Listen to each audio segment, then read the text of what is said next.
Alright guys, we're going to go ahead and go over the zygomatic bones. The zygomatic bones underlie the cheeks and contribute to the orbit.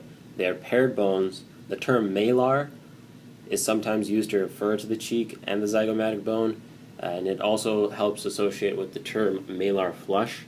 And malar flush is just rosy red cheeks, and when you get rosy red cheeks after watching the Bone Zone videos, is because of how quickly you'll be able to understand the few things that you need to know about the zygomatic bone.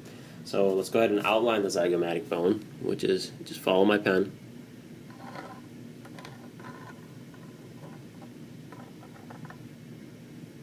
And you can see that it articulates with the frontal bone, the temporal bone, and the maxillary bone, and also helps form a part of the orbit. So let me go ahead and adjust the lighting just a little bit.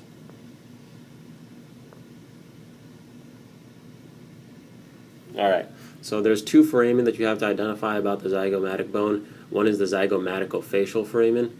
The zygomaticofacial foramen transmits the zygomaticofacial nerve, which is right here. And then there's another foramen that we can't see really well on this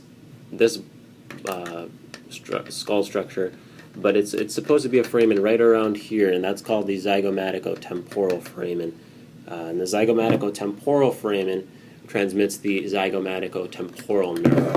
And in terms of like tagging, I think it might be a lower yield tag, the zygomaticotemporal, but you might know. Just look it up online. Make sure you find it. I wasn't able to find it on either side of this